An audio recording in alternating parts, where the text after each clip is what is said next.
Sir ఒకటి ప్రధానంగా Hydraa sir ఒకటి హైడ్రాకి సంబంధించి అంటే ఎఫ్టీఎల్లో బఫర్ జోన్లో ప్రభుత్వ భూములలో కట్టుకున్న వాటిలో భయపడుతున్నారు హైడ్రాని చూస్తే వాళ్ళు కూల్చేస్తారు మాదని చెప్పి. కానీ అదే ఓవైసీ ఎఫ్టీఎల్లో పెద్ద కాలేజ్ కట్టుకుంటే ఓవైసీని చూసి హైడ్రా భయపడుతుంది, ప్రభుత్వం భయపడుతూ ఉంది. ఓవైసీని ఏం చేస్తలేరు, నోటీసులు ఇచ్చారు, టైం ఇస్తారు, 6 నెలలు అంటారు, అకాడమిక్ ఇయర్ లాస్ అవుతుంది అంటారు. కానీ ఇక్కడ కూడా చిన్న చిన్న కుటుంబాలు 20 కుటుంబాలు 30 కుటుంబాలు 40 కుటుంబాలు అలా ఇల్లు పోతే అందులో కూడా పిల్లలు ఉన్నారు, 50 మంది 60 మంది, వాళ్ళది కూడా అకాడమిక్ ఇయర్ ఖరాబ్ అవుతుంది, వాళ్ళు లాస్ అవుతారు. వాళ్ళ గురించి పట్టించుకోవట్లేదు. కానీ ఓవైసీకి భయపడతా ఉంది హైడ్రా. మీకు మేము చెప్పేది అది డిమాలిష్ చేసిన స్ట్రక్చర్స్ అన్నీ కూడా ఎక్కడ డిమాలిష్ చేసాము, ఆ డిమాలిష్ చేసింది ఖాళీగా ఉన్న బిల్డింగ్సే. ఏది ఇప్పుడు అమీన్పూర్ మీకు చెప్తున్నాం, ఆ ముందు రోజు వెళ్ళి వీడియో తీసాం, అంత తీసుకొని అవన్నీ కూడా ఎస్టాబ్లిష్ చేసాం, దాంట్లో ఎవరు లేరు. ఆ రోజు రాత్రి కొంతమంది తీసి కూర్చోబెడితే కనుక అది ఆక్యుపైడ్ కాదనమాట. సో అట్లానే మీకు ఎగ్జాంపుల్ చెప్తున్నాను. ఎవరు ఇప్పుడు సున్నం చెరువులో చేసినప్పుడు అతను ఎవరు అక్కడ చేసిన బిజినెస్ మీద అతనితో డిపెండ్ అయిన వాళ్ళతో ఉన్నటువంటి వాళ్ళది డిమాలిష్ చేసాము. ఆ పక్కనే చాలా ఉన్నాయి వేరే హ్యాబిటేషన్స్, వేరే గుడిసెలు ఉన్నాయి, ఏమి టచ్ చేయలేదు. అది ఏదో ఈ బఫర్లో ఉన్న ఎఫ్టీఎల్లో ఉన్న అంటే మనము ఏ కమర్షియల్గా వాడుతున్న వాడు అక్కడ ఎక్స్ప్లాయిట్ చేస్తున్న వాడిని చేస్తున్నాము. రేపు ఏది మీరు ఓవైసీ గారిది అంటున్నారు, లేకపోతే మల్లారెడ్డి గారి కాలేజ్ ఉండొచ్చు, లేకపోతే ఇంకా మనకి ఏది పల్లరాజు రెడ్డి గారి కాలేజ్ ఉండొచ్చు. ఇట్లా రకరకాల చాలా కాలేజెస్ వచ్చాయి, మాకు చాలా కాలేజెస్ మీద కంప్లైంట్లు వచ్చాయి ఎఫ్టీఎల్లో ఉన్నాయని చెప్పేసి. బట్ పిల్లల భవిష్యత్తుని మనం దృష్టిలో పెట్టుకొని అకాడమిక్ ఇయర్ అనేది ఇప్పుడు నడుస్తున్నది. ఇప్పుడు కనుక తీస్తే వేలాది పిల్లలు ఇది మొత్తం రోడ్ల మీదకి వస్తారు. ఒక మెడికల్ కాలేజ్ స్టూడెంటో, ఒక ఇంజనీరింగ్ కాలేజ్ స్టూడెంటో, ఒక 10th ఎగ్జామ్ రాసేవాడు, ఇంటర్మీడియట్ చదివేవాళ్ళు చాలా కాలేజ్ మీద వచ్చాయి ఇట్లా కంప్లైంట్స్. రేపు తప్పకుండా అకాడమిక్ ఇయర్ అయిన తర్వాత వీళ్ళ ఎక్కడైతే కనుక ఇటువంటి ఉన్నాయో కంప్లైంట్స్ వాటిని తప్పకుండా హ్యాండిల్ చేసేటటువంటిది. సార్ ఒకటి ఓవైసీ అసలు ఛాలెంజ్ చేస్తా ఉన్నారు హైడ్రాని ప్రభుత్వాన్ని, మీ బిల్డింగ్స్ వాంట్ టు రియాక్ట్ అన్నిటికీ.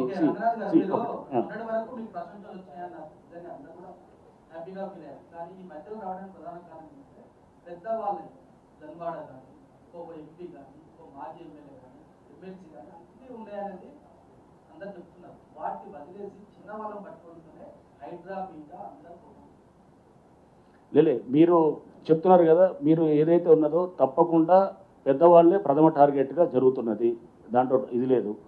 చిన్నవాళ్ళైనా కానీ కూడా మీరు చిన్నవాళ్ళు అనుకోవద్దు. మీరు ఇప్పుడు ఈ విల్లాసు డిమాలిష్ చేసినప్పుడు కనపడేది ముందు చిన్నవాళ్ళు, కానీ వెనకాల ఉండేది పెద్దవాడు అనమాట. అది కూడా గుర్తుపెట్టుకో.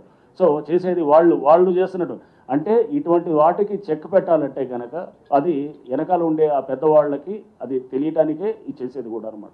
సో నేనే జన్వాడ జన్వాడ నేనేది అంటున్నాను, ఇండివిజువల్ది మీరు చెప్పి జన్వాడ అనేది doesn't come under the scope of ఏది హైడ్రా. ఎందుకంటే జన్వాడ 111 జీవో కింద ఉంటుంది, కానీ 111 జీవో పరిధి మాకు రాదు. And it is out of the ఏది మాకున్నటువంటి పరిధిలోకి రావట్లేదు అది. బట్ డెఫినెట్గా అది రేపు దాని మీద చేయాల్సిన ఏజెన్సీ వాళ్ళు తప్పకుండా అంటే ఇండివిజువల్ దీన్ని చేసేది. రేపు మేము సైలెంట్గా ఉన్నామని ఎందుకు అనుకుంటున్నారు? చాలా గ్రౌండ్ వర్క్ కూడా జరుగుతుంది, చాలా బ్యాక్గ్రౌండ్ వర్క్ కూడా జరుగుతుంది. చేసినప్పుడు సరైన టైంలో మీరు చూస్తారు. ఇదంతా 4 రోజులు ఉండేటటువంటి మీరు అనుకుంటారు ఏమి సైలెంట్గా ఉన్నారు, ఇది చేయట్లేదు పెద్దవాళ్ళ మీద అని. రేపు ఎప్పుడో మళ్ళీ సడన్గా ఒక రోజు మీరు పెద్ద 2 మంచి పడంగానే అప్పుడు మీరే అంటారు అనమాట, అరే సార్ సైలెంట్ ఏం కాదు అని చెప్పి మీరే అంటారు, లేదా ప్రభుత్వం సైలెంట్ కాదని అంటారు. సో ప్రభుత్వం కానీ అందరూ కూడా దీనికి పూర్తిగా సీఎం గారు పలు సందర్భాలు చెప్పారు. ఎవరైతే కనుక ఇప్పుడు ఫామ్ హౌసెస్ కూడా చాలా చూస్తున్నాం, ఏది మన ఉస్మాన్ సాగర్ హిమాయత్ సాగర్ చుట్టూ ఉస్మాన్ సాగర్ చుట్టూ డిమాలిష్ చేశాం. అట్లా హిమాయత్ సాగర్ చుట్టూ కూడా దానికి కొంత ఏంటంటే ఇంకా నోటిఫికేషన్ దాని విషయంలో కొంత సందిగ్ధత ఉంది కాబట్టి దాంతో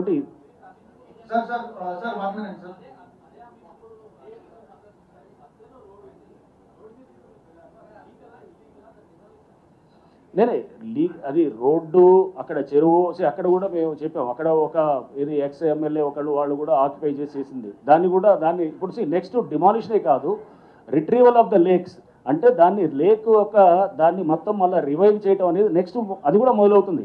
రేపు ఈ వారం 10 రోజుల్లో కూడా ఒక వర్క్షాప్ కూడా ఆల్రెడీ నిన్న కూడా మేము కొంతమంది ఎన్వైరన్మెంటలిస్ట్ పిలిచాము, వాళ్ళతో సజెషన్స్ తీసుకుంటున్నాం.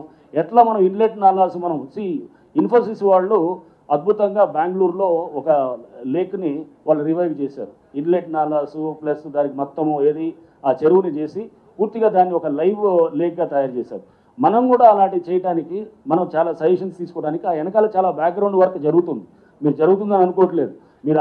మీరు సైలెంట్గా ఉన్నారు, మాట్లాడలేదంటే కనుక సైలెంట్గా ఉన్నామని కాదు. సో డిమాలిషన్స్ ఒకటే కాదు, డిమాలిషన్స్ ఒక ఆస్పెక్ట్ అయితే దాన్ని కన్స్ట్రక్టివ్ లైన్లో తీసుకెళ్ళడానికి చాలా వరకు జరుగుతుంది వెనకాల.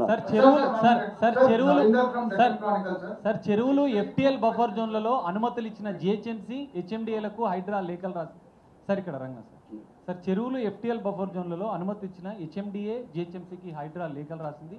దానిపైన వారు ఏమైనా వివరణ ఇచ్చారా? అనుమతులను రద్దు చేయాలని ఏమైనా మీరు చెప్పారా?